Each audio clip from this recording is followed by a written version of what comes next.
Magandang gabi po mga kaparokya at welcome pong muli sa ating programang Conversations of Conversions. Monica through the words of Augustine. Sa programa pong ito, nais nating ipakilala ang naging buhay ni Santa Monica, ang ating patron dito sa Santa Monica Parish. Isang programa po na pagninilay sa naging karanasan at buhay ni Santa Monica. At ito po ay sa tulong at gabay ng ating kuraparoko na si Father Arnie Serrano kasama ang PPC at PFC. At syempre po, ang mga kasama natin na gagabay sa ating pagninilay, ipinapakilala ko po sa inyo ang ating mga gabi-gabing nakakasama. Nandyan po si Brother Jonathan, ang ating head sa Liturgy Committee. Magandang araw po. May pabengi po kaling kakatamang kaparokya. Magandang gabi sa aming mga kababayan dito sa Pilipinas, sa aming mga fry at sword sa Hermanidad. Magandang gabi po, Father. Magandang gabi rin, kasama Jonathan. kasama rin po natin ang member ng ating Hermandad at syempre, kaparokya din po natin si Fray Don Mauro. Magandang gabi, Kuya. Magandang gabi, Fries at Father. Muli po, welcome po sa ating pang-ilang episode na natin. Third episode. Third episode na po. Third episode na po tayo. So sana po, ayun lang, sana po matapos po natin yung 9 days na to para talagang mapagnilayan natin at lalo nating ma-appreciate yung naging buhay at kabanalan po ng ating patrona na Santa Monica. Ayun po, so welcome po at magandang gabi sa lahat. At syempre po, ang walang sawa na nagbabahagi sa atin ng hinggil sa buhay Agustino, ang OAD Director General for Secular Fraternities at ang OAD Postulator General na live po. Siya ay nasa archaeological site of Ostia Antica. Welcome po, Father Dennis Duin Ruiz, OAD. Thank you, Fray Paul, and good evening po sa lahat, Fray Don and Fray Jonathan, at sa lahat ng mga nanonood ngayon, mga parokyano at sa lahat ng mga members ng Hermandad at sa mga devoto si Santa Monica.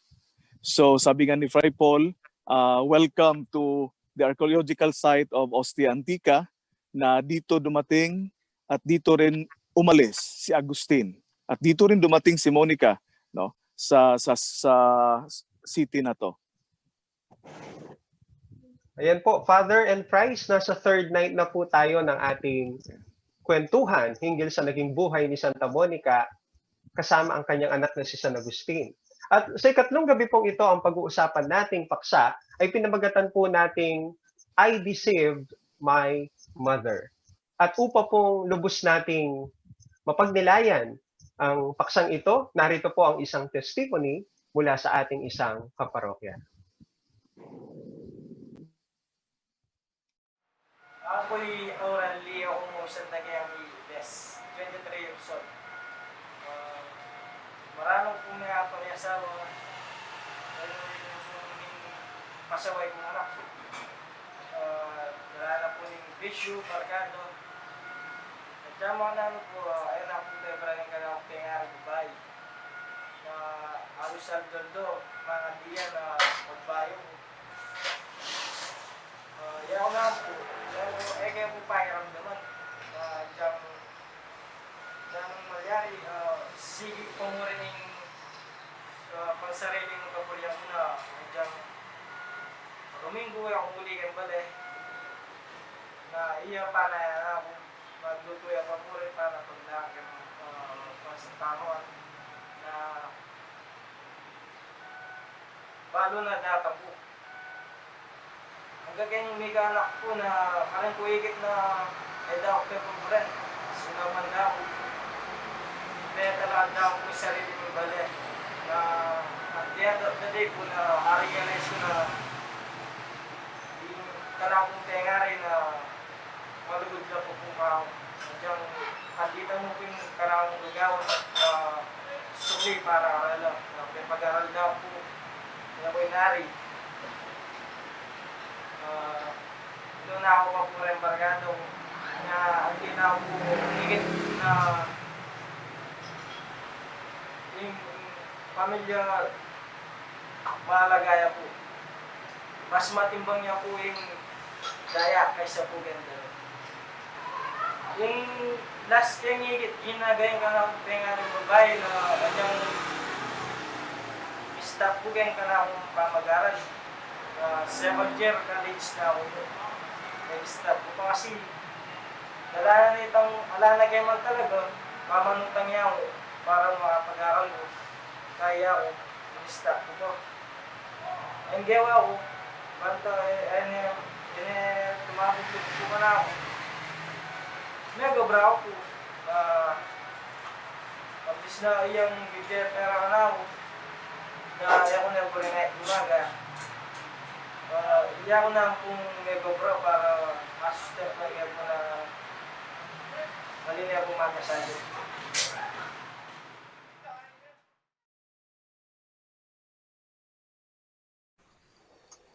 Ayun, magandang gabi po ulit sa atin. So, yung sharing ni brother, very hindi siya parang anong tawag dito, hindi siya uncommon. Kumbaga, nangyayari talaga siya at very true 'yon. So, pero ang nakapagpukaw ng aking attention talaga yung sinabi niya na parang iba talaga yung pakiramdam niya kapag umiiyak na yung mama niya. So, ayun nga. At alam naman niya kung ano yung tama. At ngayon, parang makikita mo may acknowledgement na dapat hindi ko ginawa ito, dapat hindi ako nagbisyo, dapat hindi ako nagbarkada, dapat inuna ko yung sinasabi ng mama ko. So, may acknowledgement kung ano talaga yung totoo. So siguro maganda pong umpisahan natin sa naiisip. May sinasabi po sila sa psikolohiya kapag daw, yun nga, ang topic kasi natin ay I deceive my mother, no? Sa psikolohiya daw, meron usually factors bakit nagsisinungaling ang isang tao. Yung una is, mas marami siyang magigain or mas marami siyang makukuha sa pagsisinungaling. Or second, distorted yung katotohanan or yung truth na alam niya. So Father Dennis, ano kaya dito yung naging malapit sa karanasan po ni San Agustin at Santa Monica? Paano niya nasabing I lied to my mother or I deceived my mother? Actually, in connection sa testimony ng kapatid natin, ang nangyari kasi sa itong episode na to, yung sinabi ni Augustine, I deceived my mother, nagiging nagiging parang pinakamasakit na memory ni Augustine. No, nang naging pare na siya, naging obispo na siya, of course after ng pagkamatay ng nanay niya, parang bumabalik-balik yung memory niya when he deceived his mother. Why? Dahil sabi niya, I deceived that mother, no? That mother. Dahil pag sinasabi kasi ni Augustine na that mother, yun yung ina na bigay ng Diyos sa kanya. Isipin natin yung historical context sa nangyari. Because Augustine wanted to return to Carthage dahil nga parang masakit yung puso niya sa nangyayari sa kanya lately sa Tagaste, no? Pinag-usapan natin the other day dahil nga namatay yung kaibigan niya, no? You can read it also in the Confessions of Augustine na iniyakan talaga niya ang pagkamatay ng kaibigan niya, and gusto rin niyang makahanap ng isang modest place na parang makatulong sa kanya, especially sa career niya, at saka para magkapera rin, no? Di ba? So, kumbaga greener pastures po, no, Bads? Yeah. Greener pasture palalo, okay. Yeah, dahil wala na kasing wala nang cultural stimulus for him na very intelligent. Ang Tagaste, it's too small for him, and wala ring economic stability. So, kaya kailangan niyang maghanap ng other opportunities para mas maging famous pa siya. Siyempre dahil magaling siya. Alam niyang magaling siya. So, he started to teach in the capital in Carthage with the help of Romanianos. Yun pa rin, yung distant relative niya at kaibigan ang tumulong pa rin sa kanya. And wala tayong masyadong alam on those 8 years na nananatili si Augustine sa Carthage, no? But alam natin that he was a professor of rhetoric in a public school. Pero ayaw niya. Why? Dahil walang disiplina ang mga estudyante, no? So sumasakit yung ulo niya dahil walang disiplina. Kaya gusto na rin niyang umalis, no? But while he was in Carthage, parang nakita niyo yung kamalian ng Manichaeism. Yung sikta na dinaluhan niya, which he became a member. Dahil nga, especially, na-question rin niya yung sanctity ng mga members, especially right after the failed conversation with one of the bishops of Manichaeism, si Faustus. No, kaya sabi niya, parang hindi ito tama. May mali talaga conversing with the other members of the sect. So anong ginawa ni Augustine? Gusto niyang humiwalay, pero anong ginawa niya? Alam niya makakatulong pa rin ang siktang ito dahil nga influential persons ang mga members nito. So hindi siya malayo sa may mga grupo rin ngayon sa society natin na mas mabuting member tayo doon dahil nakakatulong sila in terms of negosyo, in terms sa career mo, mapapapasok ka sa trabaho, no? So hindi muna umalis si Augustine, no? Dahan-dahan siyang parang lumalayo sa grupong ito. And he started to consider Rome, no? After having seen that the city became smaller for him, ang Carthage. Wala nang mai-offerin sa kanya. After Tagaste, gusto rin niyang pumunta sa Rome na. Carthage and then Rome. So ang nangyari, gusto niyang pumunta ng Rome, dahil gusto rin tulungan siya ni Alypius, no? So magiging santo rin kasama niya. Gusto siyang tulungan ni Alypius. BFF niya, Pads, ko. Opo. So anong nangyari? Alam niyo na, ang isang nanay kasi alam kung anong ginagawa ng anak, no? Nafi-feel ni Monica that Augustine was planning to do something na hindi niya ikakasaya. So parang sunod si Monica sa kanya, and she found Augustine in the port of Carthage. Sabi niya, saan ka ba pupunta? No, sabi niya, no, hinintay lang akong kaibigan na sasakay sa barko pagtataas na yung tubig, no? So nagsinungaling na siya, no, dahil ayaw niyang masaktan si Monica. So there na nagsimula ang pagsisinungaling ni Augustine sa nanay niya. Pero yung nanay niya kasi sabi niya sa confessions na hindi kasi sinilang yung nanay ko kahapon. Alam niya na may gagawin talaga akong mali. So anong ginawa ni Monica? Hindi talaga siya iniwan. Sabi ni Monica forced him, no, na umuwi sa bahay dahil si Monica kasi sumunod sa Carthage. No, just imagine 8 years na doon. Sumunod si Monica at sabi ni Augustine, from the words of Augustine, na Monica started to eat with Augustine, with him, no? Kahit na hindi matanggap ni Monica ang heresy na kinakahiya ni Monica dahil sa ginagawa ni Augustine.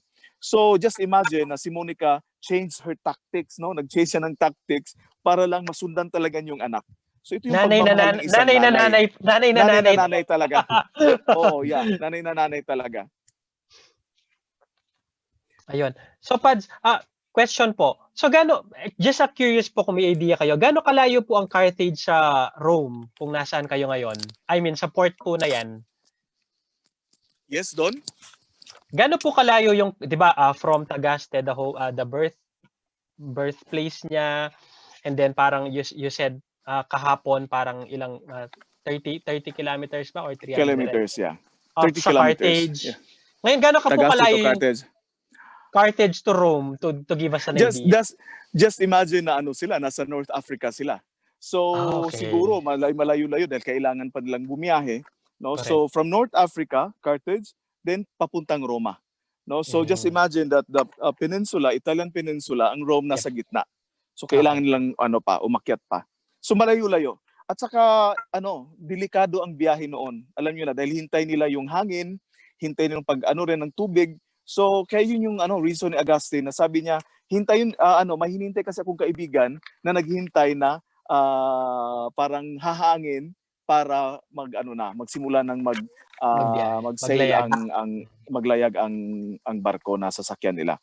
So yung sinabi ko nga kanina, Monica accepted to live with me, sabi ni Augustine, no? And to have with me the same meal in the house, to which he refuses out of indignation of my blasphemous ways. So yun nga, sinundan talaga siya ng nanay. And one afternoon, yun nga, nasabi ko yan kanina, na nakita na ni Monica si Augustine sa port ng Carthage. So anong sinabi ni Augustine? No, mahinintay lang ako. So kaya sinabi niya na si Monica kasi napagod na rin siya sa kakahintay sa anak niya na sumama sa kanya pauwi. Anong nangyari? Pumunta siya doon sa simbahan. May malapit kasi na simbahan dedicated to Saint Cyprian, no? Isang obispo rin ng Carthage. So doon si Monica nagdasal buong gabi, crying, weeping, and praying before the Lord na sana hindi itutuloy ni Augustine yung plano niya. Natulog ang nanay niya at umalis si Augustine. So sinamantala niya ang moment. Sinamantala niya ang pagkatulog ng nanay niya sa simbahan. So dito makikita natin na kahit pala gaano tayo magdasal, no? Ano yung taimtim na pagdarasal natin sa Panginoon for a certain intention. Sa nangyari ni Monica, parang hindi pa rin dininig ng Diyos ang mga dasal niya dahil nakaalis talaga si Augustine. But God is preparing for a greater mission and a greater gift para kay Monica, the conversion of Augustine. Dahil kung hindi nakaalis si Augustine sa Africa, siguro mahihirapan siyang maging Kristiyano ulit. Dahil only with the encounter of Ambrose na talagang parang sumurrender na si Augustine. No? No, obviously, nasa Milan, Italy po si Yeah. Ambrose naman. So talagang minsan or madalas very very common human experience, so sumusuko na tayo kapag delayed yung answer sa prayer. We take the answer as a no instead of a wait, no? So Yeah. it's interesting po na very very very human kumbaga. It's not something different sa human experience po natin. Yun nga, yung nakaalis na si San Agustin, yun nga sinabi niya, I deceived to my mother, to that mother. No, sabi niya sa confession. So, pinagsisihan talaga niya sa buong buhay niya nung ginawa niya sa nanay niya. Dahil because yung nanay kasi niya, because Augustine was so sincere also to his mother. Kaya nagawa niya yon dahil nga sa malalaking plano niya sa buhay at saka sa career niya. But ito yung pinaka-importante. Because pagising ni Monica, wala na siyang nakitang barko, wala na siyang nakitang Agustin. Anong ginawa ni Monica? Umiyak pa rin siya. Pero umuwi siya sa bahay, and according to Augustine, the words of Augustine, Monica returned to her usual life. Bumalik siya sa buhay na normal niya. No, hindi siya nagdrama. Hindi siya gumawa ng hindi siya na-depress. Dahil alam niya na may gagawin ang Diyos sa anak niya. Kaya ito yung parang isa sa mga strong points sa buhay ni Monica na talagang as a mother, no? At alam natin marami tayong kilalang mga ina na talagang hindi yan susuko, hindi sumusuko kung ano man ang mga pagsubok sa buhay. Dahil nga with this experience, Monica returned to her usual life, sabi ni Agustin. So it takes a certain maturity at saka strength siguro para magawa mo yun, no? Okay. So nakarating si Augustine here in this port, no, sa Ostia, and he stayed with another Manichaean. So, di ba, hindi muna siya umalis dahil alam niya magagamit pa rin niya. So, tumira siya sa isang kasama nila na pinangalanan Constance sa Rome. So Rome is around siguro mga 30 kilometers from here. No, I'm not sure but parang ganyan siguro from Ostia Antica. So doon siya tumira and nagkasakit si Agustin nung dumating siya sa Roma. No? Parang sa sa baga niya. He almost died. Alam niyang hindi alam ng nanay niya. The only thing na alam niya na ang nanay niya ay nagdarasal para sa kanya. So sinabi niya yan sa confession niya. Parang binigay talaga niya yung image ng isang nanay na nagdarasal sa kapakanan ng anak. Very po. Ngayon ko lang nalaman yung ibang details na yun. Kaya Kuya Don, Father, yung dito, lutang din po yung idea of mother's instinct po, no? Yung mother instinct. yung malalim na ugnayan ng ina sa kanyang anak. No, para po bang merong gravity na umihila sa nanay patungo sa kanyang anak. Yung the Oo, sense of gravitational pull sa anak po. sinundan talaga niya. Bakit alam ni Monica na nasa port si Augustine? Siguro nakita niya na may piniprepare si Augustine, na paalis na. No? Kaya sinundan niya. So, magsasabi natin na parang may pagka-atribida rin siya sa buhay ng anak niya. No? Tsaka yung ano niya, very very evident po yung submission pa rin niya sa will of God. I mean, 'di ba? Kasi Yeah. I would say a will of God kasi constant ang prayers niya at isa lang isa lang yung palagi niyang intention talaga. In that case, yung magbago talaga yung anak niya. Pero Conversion ng anak niya.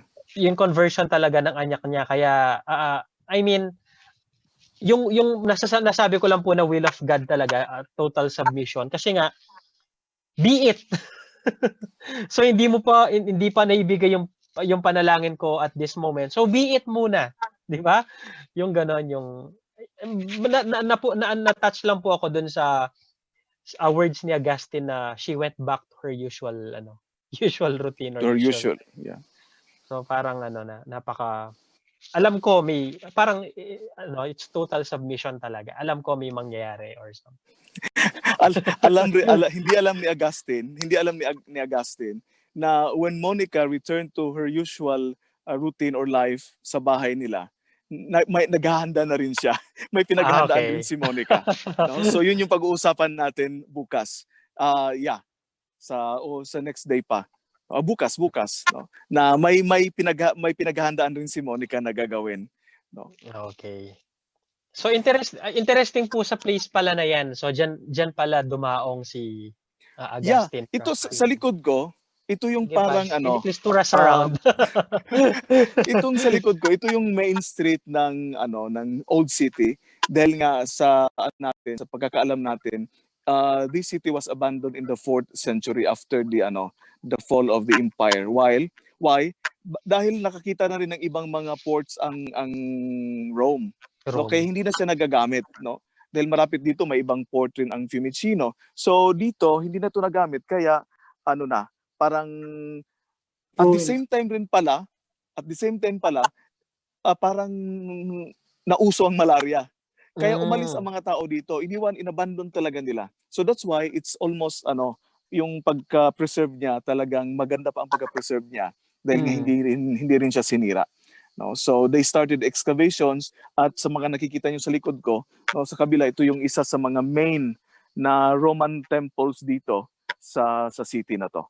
So doon sa kabila papunta sa ilog, no, dahil doon dumadaong yung mga barko, dahil sinabi ko kanina, this is a seaport. It was a seaport for Rome. Dito dumadaong lahat ng mga barko, dala-dala yung mga very busy. yung mga kung ano-ano na lang para sa negosyo, dahil dito rin mga bahay dito may second, third floor, kaya nga yung sinabi ni Augustine yung sa ecstasy of Ostia dito rin yung may nangyari. okay, yung may nandun sila sa window ni mami niya. Yeah. Oo. So hindi sila nakaharap sa tubig, nakaharap sila sa garden. So pupuntahan natin 'yan, no? So yung na 'yan, yung more or less the same place na dahil hindi natin alam kung saan nangyari yung exact, ecstasy. So parang yung pinakamalapit na example, no, sa ecstasy na nangyari sa Ostia with Augustine and Monica. So dito sa sinabi ko kanina, doon sa sa bandang ilog, may isang simbahan, no, na for sure doon daw nagsisimba si Augustine at Monica before nagkasakit si Monica at saka while pagkamatay ni Monica na at paalis na rin sila. Dahil si Monica kasi nilibing doon sa kabila, mga ilang kilometers dito, papasok sa archaeological site na to, doon nilibing nila si Monica. Yung basketball, naging basketball court sa modern times, di ba? Na another topic na naman sa mga episodes. So, discovery ng relics niya. Okay, siguro to wrap up, ano po kaya yung naging pulot nyo, napulot nyo na insight for today? Brother Jonathan, anong naging pulot mo? Yun yung experience ni San Agustin na pag nagsisinungaling ka sa magulang mo, kumisan nakakaguilt talaga. Kaya very significant sa kanya yung pagsisinungaling niya sa mama niya, no? Kasi iniwan niya eh. Hindi siya Mm. talaga nagpaalam na aalis siya. Siyempre, yung pag-aalala ng magulang.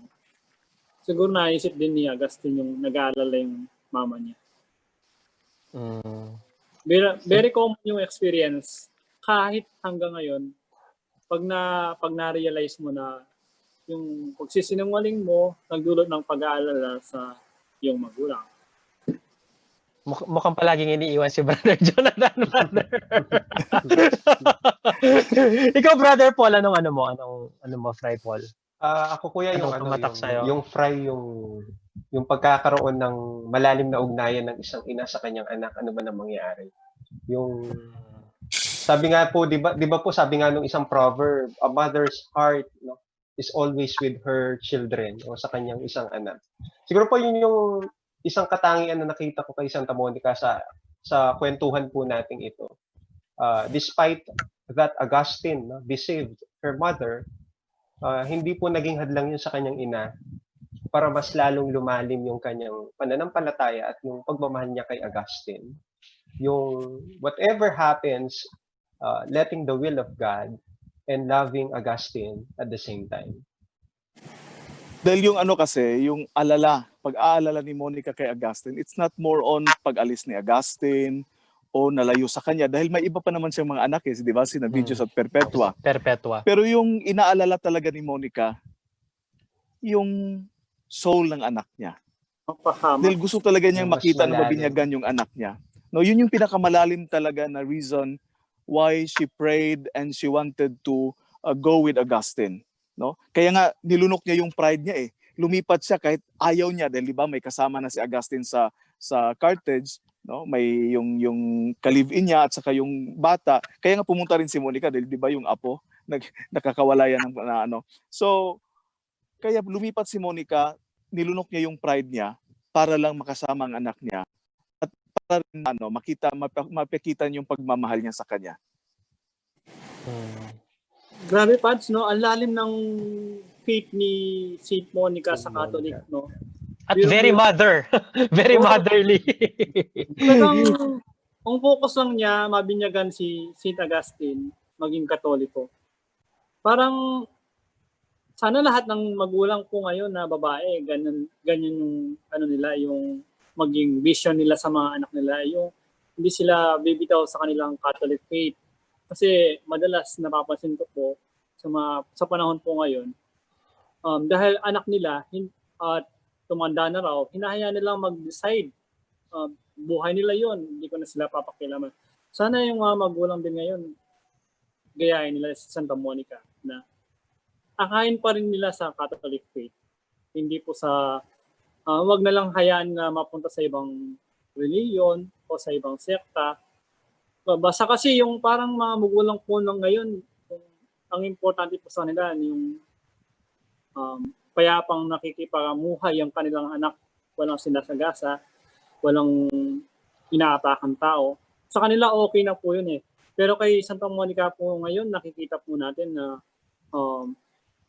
hindi siya nakontento doon na ayos lang siya na gusto sa ganong buhay. Talagang pinagdarasal pa niya, hinahabol-habol pa niya para mabinyagan lang si San Agustin. Talagang bumalik at maging Katoliko. That will be the great prize na natanggap ni Monica. Pag-uusapan natin yan sa mga ibang araw, no? Dahil dito rin yung nangyari sa Ostia. No? Yung sinabi niya na ano pa bang misyon ko, Panginoon? No? Di ba nabinyagan na si Agustin? So tapos na yung tapos na yung misyon niya sa buhay. Father, ano pong ibig sabihin ng Ostia sa lugar na yun? Kasi dito sa atin, Ostia yung food. Oo, narinig ko nga yan kanina, Fred Jonathan, doon sa train. No? Sumakay ako ng train kanina. May 4 na mga Filipinang nakasakay doon. Ang iingay talaga. Sila lang yung maingay doon sa train. Dahil maaga pa. Kasi, dito kasi malapit din ang dagat. So lahat ng mga nasa Roma, ito yung isa sa pinakamalapit na dagat sa Roma. Kaya busy yung train na sinakyan ko kanina. Pero huminto ako sa mga ilang stops pa dahil nga ito yung old city. So yung mga nag-usap yung mga Filipina kanina, sabi, Sabi niya, pupunta tayo ng, saan ba tayo pupunta? Pupunta tayo ng Ostia. Sabi niya, yung Ostia, di ba? Sa Katoliko yan. Dahil sa mga iglesia ni Cristo pala yung mga babaeng yun. No? Kaya pala tingin sa akin dahil nakaklerical ako. No, Ostia is a place. No? Parang It's a siguro name. hindi ko wala akong ngayon, parang hindi ko makita yung etymology o saan nanggaling yung word na Ostia na ginamit. Pero it's a place. So, Pero salamat po, Pads. Kahit pandemic, papunta kami sa Europe. Oo, Correct. wala na dito. Ano na Pero kami dito? Actually, ngayon, parang kahapon, 16 of August, parang may iba na namang mga binigay na precautions ang government. Tapos nakita namin na these days, no, tumataas yung naman na nahawaan. So Okay. nasa 400, 500 a day, parang tumataas naman siyempre dahil nagbabakasyon at umuuwi. So kaya pagdasal nyo rin kami dito. Correct. Tsaka po, Father, makikita nyo po sa ninyo, sa video ninyo, mainit po yung lugar, po. Mainit Oo, po. talagang dito na mauubos talaga yung ko dito, yung anong tawag nito, yung carrot. carrot soup. Dahil kailangan mong magpainit mainit ngayon dito. Nako, Pads, hindi po namin alam kung paano po namin kayong mapapasalamatan. Kasi, biro mo yun, dati nung... Fray Jonathan, hindi pa tayo tapos. Opo. Oo nga. Parang episode 9 na. Oo.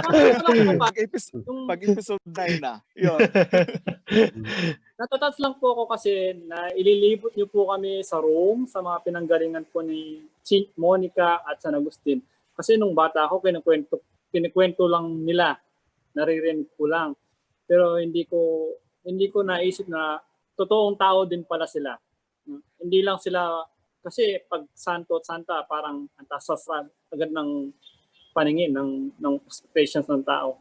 Pero ngayon, nakikita natin na tao sila na naglakbay sa mundo para hanapin ang katotohanan.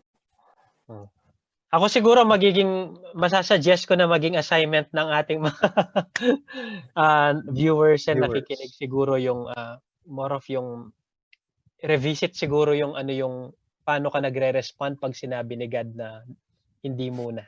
'Di ba? At saka siguro yung recalibration ng mga kasi very normal po sa magulang ako. Ang pangarap ko sa anak ko magkaroon ng magandang buhay, maging titulado. Very, very Filipino context, di ba? Magkaroon ng titulo, makatapos sa magagandang paaralan, makakuha ng magandang course. Pero never ko naisip na dapat pala pangarapin ng mga magulang na maging, na maisalba yung kaligtasan ng kaluluwa ng mga anak. Dahil for Monica, ang lahat ng ginawa niya for kaligtasan ng mga anak niya. Correct. Very true po. Tapos isa lang. rin dyan doon, totoo rin yung sinabi mo doon kanina na isipin rin natin na yung pag-no, na hindi tayo agad tayo mag-surrender. Dahil nga yung ginawa ni Monica, talagang nag-insist siya. No? Parang makikita natin na there was a time na gusto niyang now na, pero nilunok niya yung pride niya para lang nag-change siya ng tactics, no? Paano niya i-win over yung anak niya para sa Panginoon. So kailangan rin nating gawin 'to. No, hindi lahat ng mga ginagawa ng mga anak nyo o yung mga mahal natin sa buhay na sometimes labag sa gusto natin o labag sa paniniwala natin na mag-react agad tayo. No, first we need to pray and we need to discern what to do, just like what Monica did, para talagang yung maplano natin paano natin dadalhin sila sa Panginoon. And that's what Monica did during her lifetime, especially nung umalis na siya from Carthage to Rome and then to Milan. No? So talagang plinano niya. Pero alam kasi niya na yung plano niya kinalulugdan ng Diyos. Dahil ang iniisip kasi niya, kaligtasan ng anak niya. Okay. So, si Father Arnie Serrano, ang parish priest po natin para sa panalangin. Panalangin. Dakilang Santa Monica, patron ng mga ama at ina, kunin mo po sa ilalim ng iyong pag-iingat ang aming mga anak, lalo na ang mga tumalikod sa mga daan ng Diyos at sa kanyang simbahan. Panatilihin mo silang laging tapat sa kanilang mga pangako sa binyag. Bigyan sila ng lakas na laging maglakad sa daan ng Diyos sa kabila ng mga tukso at maling pagpapahalaga sa mundo ngayon. Gawin mong sila'y makabahagi mo sa kaligayahan sa buhay na walang hanggan ng Diyos. Amen. Sumainyo ang Panginoon. Pagpalain kayong lahat na makapangyarihang Diyos, Ama, Anak, at Espiritu Santo. Amen. Okay, so time na to say goodbye again. Pero excited ako, mukhang pwede na ba sabihin that we will be visiting the tomb of Saint Monica soon? Yeah. So, meron tayong episode doon. Excited na rin ako para nakikipasyal na rin kami. So, muli po, Actually, sorry. tumawag, ngayon lang tumawag, kanina bago tayo nagsimula, tumawag yung Secretary Provincial and at the same time siya yung General Secretary ng OSA, Order of St. Augustine. Dahil siya yung sasama sa akin mamaya, or no, anong araw ba yon? Para sa tomb Episode. sa Santa Monica. Sa episode natin kay Santa Monica. Okay. Thank Exciting. you po, Father. Exciting. Okay. Para na rin po kaming nakapunta sa Rome During pandemic ka, in the midst of Ayan pandemic. po. Ayan, muli po, panibagong episode na naman po ang ating natapos at ito po yung episode na pinamagatan natin mula sa Confessions ni St. Augustine, I Deceived My Mother. Price and Father, thank you so much po sa oras na ipinagkaloob. Thank you rin sa inyo. Thank you po. see you tomorrow. See you tomorrow. See you. Bye. Ayan po sa mga viewers. Thank you po. Thank you po.